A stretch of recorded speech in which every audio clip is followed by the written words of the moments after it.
Assalamualaikum warahmatullahi wabarakatuh. Rahayu saking Rahayu. Ingkang kalau muliaken danten kemawon wabil khusus Romane niku Mas Arif Sofibul Bet Mas Arifin nggih. Terus kepala suku Mas Eka, sesepuh Linglung masalah sesepuh Linglung penggerak Linglung Ustaz Nizar ugi sedanten kemawon. Saderenge kula nyuwun ngapunten kranten ketelat. Nggih sakjane mboten ketelat, mulaine kedisikin akhirnya ketelat. Nah, ngapunten niki wau dalem kedah nambahi maringi napa nggih tambahan tentang materi putusan. Serempak bab putusan menika kan ingkang umum mriki niku memaknai utusan niku sami kalih nabi. Lah kamangka nabi ingkang wajib kita ketahui niku kan wonten selangkung. Pertanyaannya, apakah 25 nabi niki hanya berada di Timur Tengah atau di Arab? Nah, sedangkan Allah menciptakan manusia bersuku-suku, berbangsa-bangsa, artinya di sini kan juga harus ada utusan, harus ada nabi. Makanya sebenarnya apa sih utusan itu, atau nabi atau rasul sebenarnya apa? Sebenarnya kalau merujuk dari istilah utusan atau rasul itu adalah berarti seseorang yang punya derajat mulia di hadapan Allah sehingga ditunjuk atau diberi mandat untuk membenahi masyarakat atau bangsa di sekitarnya masing-masing. Makanya ketika pada zamannya Nabi Musa, maka di sana kan bangsanya bangsa melahirkan bangsa-bangsa Israel, negaranya atau kerajaannya kan Mesir. Ya bahasanya berbeda. Ketika Nabi Isa di Palestina itu juga dengan bahasa yang berbeda. Sehingga sampailah kepada Nabi Muhammad. Nah, karena Nabi Muhammad ini adalah bangsa Arab, maka komunikasi yang ada adalah bahasa Arab. Maka ketika Allah memberikan mandat untuk menyampaikan wahyunya kepada umat, maka otomatis karena bangsa Arab, ia menggunakan bahasa Arab.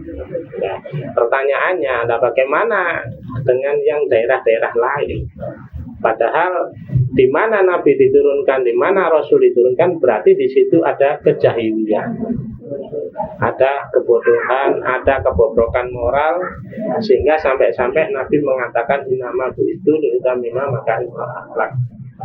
Allah mengutus aku hanya karena untuk menyempurnakan akhlak. Jadi Rasul itu tidak diutus untuk menyebarkan agama, untuk menguasai daerah sebagai raja, atau tidak untuk menyerang kerajaan lain untuk dikuasai, tidak.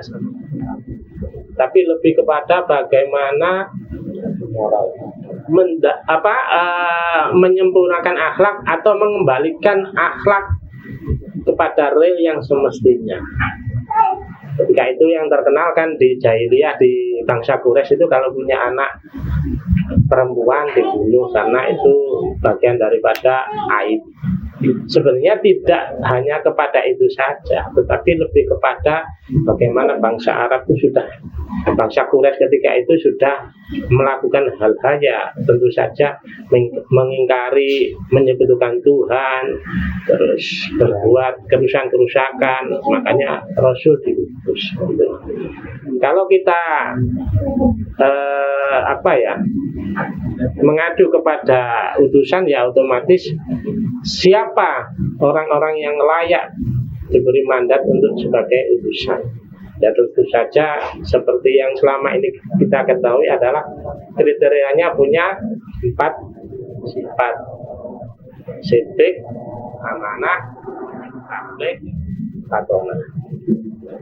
Nah, semestinya semua manusia, semua orang ini sebenarnya pada hakikatnya adalah utusan, tetapi dengan porsi yang berbeda-beda. Mungkin kalau Nabi Muhammad itu porsinya besar karena tanggung jawabnya besar, wilayahnya besar. Nah kita ini ya kita sesuaikan dengan diri kita masing-masing. Mungkin kita ini bisa menjadi utusan dari satu keluarga, mungkin satu RT, mungkin satu RW, atau bahkan sampai ke tingkat kota atau provinsi. Ya tentu saja syarat yang harus dimiliki yaitu tadi.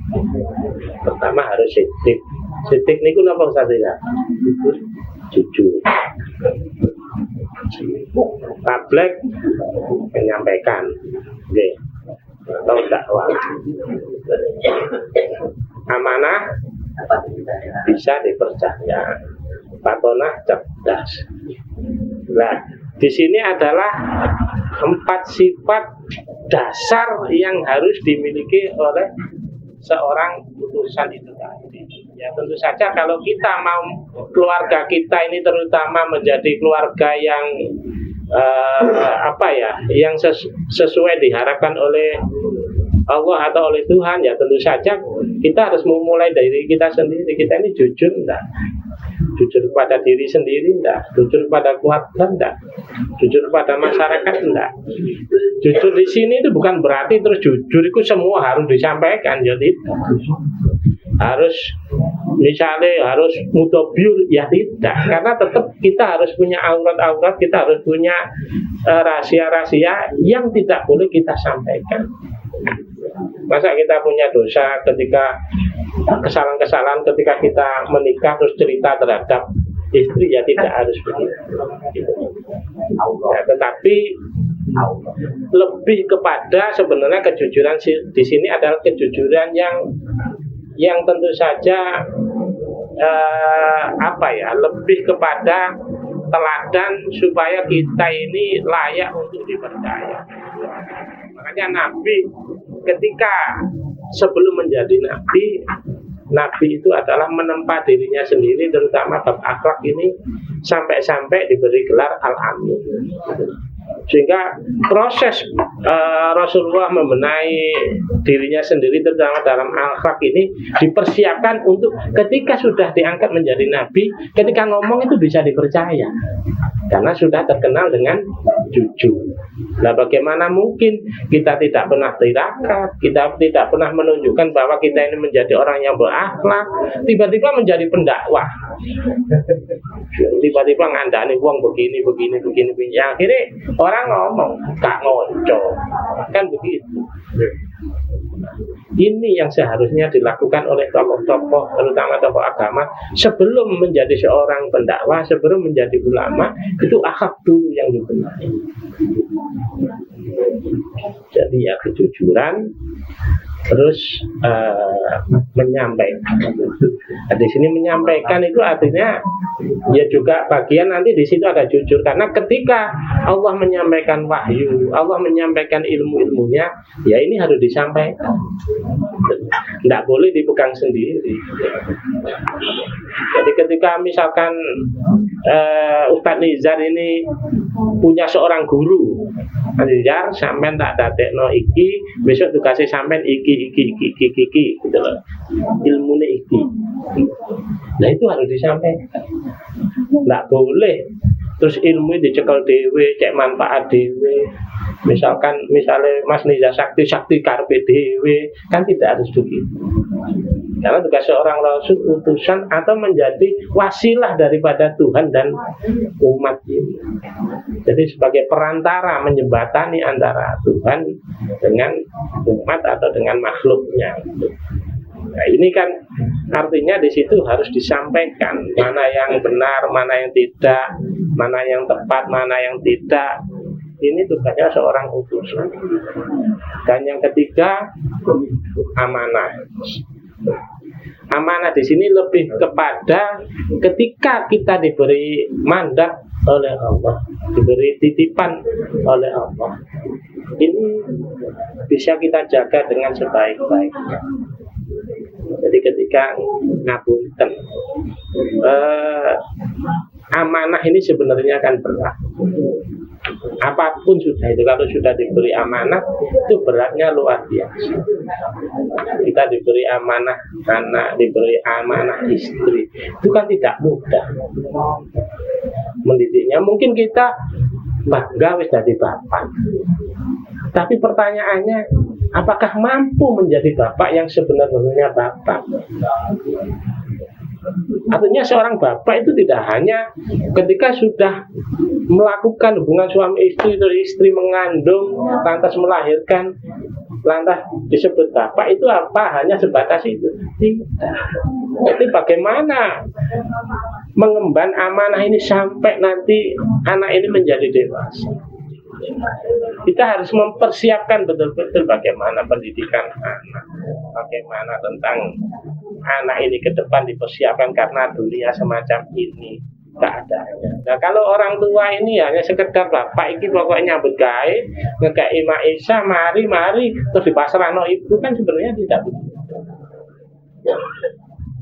Walaupun di Al-Quran itu tertera bahwa ar-rijalu qawwamun 'alan nisa, itu pemimpin di sini lebih bukan untuk bangga-banggaan, untuk meden-medeni bojo. Awas, ar-rijalu qawwamun 'alan nisa, sehingga wong wedok kudu nurut. Tidak. Maknya di sini adalah bahwa kon iku pemimpin. Loh, seorang pemimpin ya kudu ngene, kudu bijak, kudu tanggung jawab, kudu begini-begini. Ini sebenarnya enggak mudah.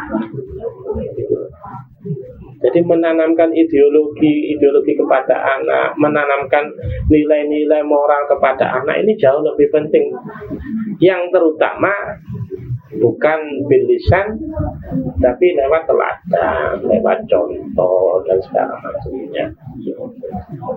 Makanya di sini kan banyak orang tua ini kaget ketika putra-putrinya ternyata itu tidak sesuai dengan harapan dan tidak cukup berdoa, harus sembuh terjadi orang tua.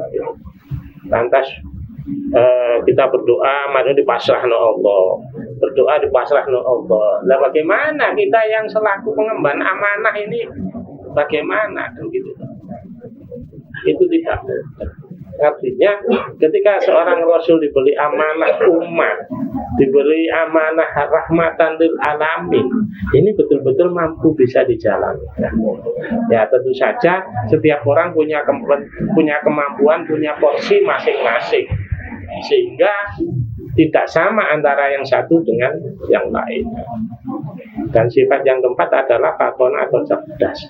Salah satu syarat mutlak seorang utusan itu adalah cerdas. Tidak mungkin dikai mandat goblok, SDM separuh gitu. Harus cerdas, karena masuknya ilmu adalah lewat akal, ya otomatis bisa cerdas. Nah, gak cerdas gampang salah paham, akhirnya tukaran kan gitu. Makanya kan kita ini harus selalu menjaga amanah yang berupa otak, berupa akal. Ini ya tentu saja dengan sering belajar, sering diskusi, senang mengasah, supaya otak dan akal kita ini semakin hari semakin cerdas. Barangnya lek gak tahu digawe ya tambah rusak pemane akal. Bukan berarti lek sering gak tahu digawe berarti cek apik terus yo ndak ya tambah kentul, tambah tak bermanfaat kan. Artinya apa? Artinya bahwa manusia ini adalah makhluk yang sempurna sebagai pembeda, sebagai khalifah fil ardh itu karena punya akal. Kalau yang lain tidak. Makanya diberi mandat dari Allah sebagai khalifah fil ardh. Nah, di sini kadang-kala kita ini sering menyepelekan untuk memahami sesuatu. Oh, cok gaya akal. Oh, cok begini. Nah, itu malah keliru. Karena di Al-Quran sudah banyak sekali ayat-ayat yang menyatakan ya tafakkarun, apalah takilun, macam-macam terkait dengan akal. Nah, sayangnya kita ini kan enggan untuk sering mengasah akal kita, otak kita, supaya selalu fresh, supaya selalu bisa menerima ilmu kapanpun, tidak peduli usianya seberapa. Walaupun tua, kalau kita sering kita pakai, itu akan sehat. Makanya sebenarnya pikun atau akhirnya orang itu ya karena jarang sekali menggunakan itu. Bahkan lebih cenderung orang itu terjebak kepada bukan berpikir tapi kepikiran, angen-angen. Nah, itu beda dengan berpikir. Kalau berpikir itu adalah bagaimana memahami sesuatu, bagaimana menyelesaikan sebuah masalah, itu berpikir. Tapi tidak kepikiran, angen-angen teriling-iling, udah akhirnya sama ketika kita punya masalah. Nah, uang kepikiran ini waduh masalahku berat yo larut tuh sampai akhirnya wis lupa makan, lupa macam-macam, sampai akhirnya ada orang yang mau bunuh diri, kadang-kala sampai ono sing gendeng dan segala macamnya karena begitu. Makanya orang sepuh-sepuh, orang tua-tua seperti Mbak Maimun dan segala macam, sampai sepuh ininya masih karena selalu mutolak, selalu belajar, selalu mengasah. Karena utrubul ilma minal mahdi ilal lahdi, itu supaya manusia itu cek waras terus. Selalu kita belajar tidak mandek krono rumoso wis apal iki, rumoso wis khatam itu selesai. Tidak, masih banyak ilmu. Bahkan kita ini hidup untuk 7 kali belum selesai untuk menyelesaikan ilmu. Karena sesungguhnya ketika kita belajar selesai, itu kita sebenarnya mandek di satu titik untuk menuju ke titik yang lain. Jadi tahapan ini selesai, naik tahapan ini sampai terus. Yang semula kita belajar kitab-kitab daring, akhirnya kita menuju ke kitab-kitab luas, ayat-ayat kauliyah menjadi ayat-ayat kauliyah. Itu kalau kita mau berpikir. Makanya kan ayat yang pertama turun Iqra itu kan bacalah, itu bukan membaca tulisan, tapi Bismillahirrahmanirrahim kholaq. Artinya dengan nama Tuhan yang Maha Mencipta. Artinya lebih kepada ciptaan Tuhan ini yang harus banyak dikaji, harus banyak diteliti. Karena dengan begitu kita mampulah menyelesaikan. Misalkan seorang Mas Eka ini selaku kepala suku, karakter masing-masing ini kan berbeda-beda. Nah, kalau Mas Eka tidak mampu memahami karakter masing-masing, Mas Eka tidak akan mampu menyelesaikan masalah. Nah, itu dibutuhkan kecerdasan yang luar biasa. Walaupun ngapunten jumlah lenglung nggak sampai 100, tapi masih 54 kayak gak iso ngeluh. Gitu loh. Wis direwangi ninggal anak, ninggal bojo, sampai nek lenglung nggak tambah bahagia, tambah ngeluh. Tetapi ketika Mas Eka punya kecerdasan, itu hal biasa. Itu bukan sesuatu yang berarti. Itu dianggap dinamika, itu dianggap sarana untuk kita belajar. Makanya seringkali saya katakan bahwa ayolah kita membuka hati, membuka diri untuk selalu kita ini berpikir dalam banyak hal. Jadi kita mencoba untuk merenung, mengevaluasi. Ketika kita mampu untuk sudah evaluasi diri, mawas diri, maka kita akan menjadi orang yang sadar diri. Mawas diri, tahu diri, terus sadar diri. Nah, ketika semua itu kita lakukan dengan kesadaran, maka tidak ada keterpaksaan. Semua ini dianggap sesuatu yang membahagiakan. Tidak datang ke sini bukan karena tidak enak dengan Mas Arifin, bukan karena kesadaran kita itu butuh, kita ini harus ke semua kegiatan semua apapun, walaupun kadang-kala ngapunten iuran dan segala macam itu dengan senang hati karena sudah merasa sadar dan tahu diri kita ini butuh teman, kita ini butuh sharing, kita ini terus butuh belajar, maka semua hal-hal itu akan dilakukan sampai kadang-kala direwangi tidak tidur saking kepinginnya belajar. Nah, di sini intinya adalah bahwa siapapun kita sebenarnya hakikatnya adalah seorang utusan sesuai dengan kadar dan keilmuan masing-masing. Nah, tentu saja ketika kita sudah didaulat menjadi seorang utusan, maka seharusnya ya harus bagaimana menyampaikan mandat ini kepada sekitar kita supaya terjadilah yang namanya rahmatan lil alamin, dan itu bisa dirasakan oleh siapapun, karena kalau sudah di kita ini tertanam jiwa welas asih, jiwa rahmat, maka semuanya kelihatan membahagiakan, kelihatan menyenangkan. Nah, mungkin itu dari saya. Pangapunten niki kedawan tuh ini kan ngoten.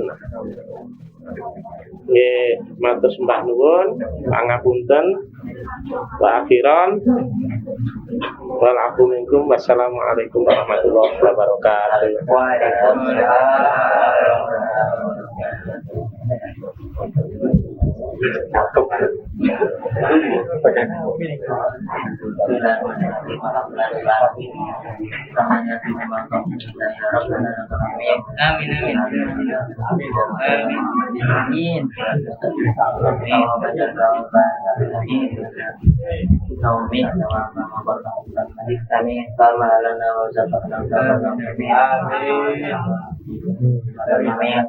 Kalau masih rokanya kalau majal tawa dari kapitan kami kalau masih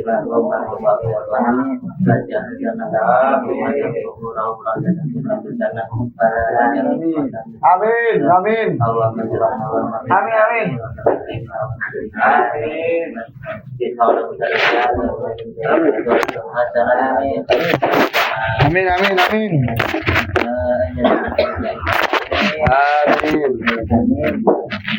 Amin amin. Amin. Allah